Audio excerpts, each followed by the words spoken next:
Okay mga boss, update na naman tayo dito sa Shadrack Motor Shop. So ito po ang bagong labas na fake Pia horn. Compare po natin siya dito sa original. So para maiwasan natin yung mga naloloko sa online. Kaya mapapansin nyo naman, so ang bagong labas na fake Pia horn is dalawa na rin ng sticker.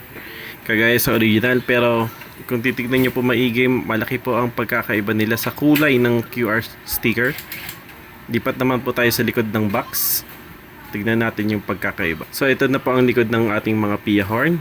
So ito po ang palatandaan natin sa original na Pia horn. Meron po siyang ganyan. Then sa fake, syempre wala. Okay, dito naman tayo sa loob ng box. So sa fake Pia horn, dilaw pa rin at matigas ang sticker. Sa original, color white at malambot ang sticker. Then, labas na natin itong busina.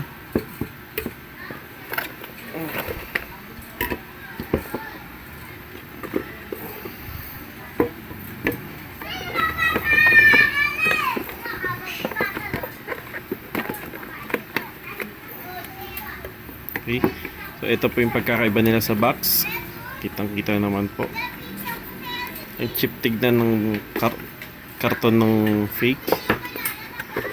Sa original, yan, malinis. So, tama na muna tayo sa box. Dito na tayo sa busina mismo.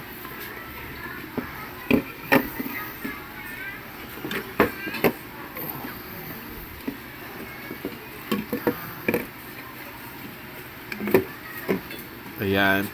So, gaya pa rin sa dati, si fake Pia horn ay mahaba ang tornilyohan. Si original ay sakto lang. Then, yung pandikit ng original ay kulay puti. Yan, puting-puti po yan.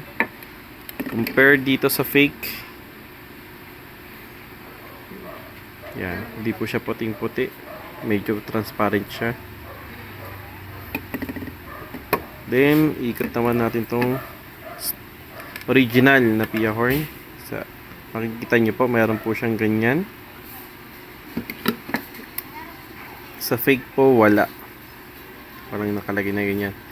Pero yung unang labas ng mga fake na Pia horn, yung kulay silver pa po yung QR code.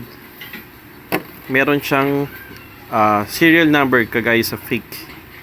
Then, nung tinesting ko yung sounds nung etong fake na to, tunog pang puto siya. Yung sa silver na fake, maganda rin yung tunog, halos pareha sa original. Ayan. So mayroon pa tayong susubukan. Yung QR scanner naman po. Testingin na po natin yung QR scanner ng fake na Pia horn. Tignan natin kung nadaya na nila.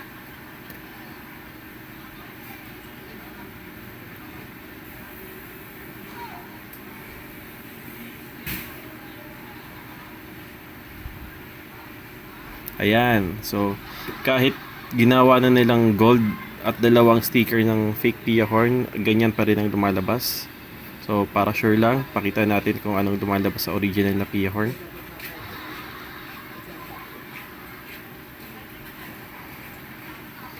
Lipat tayo.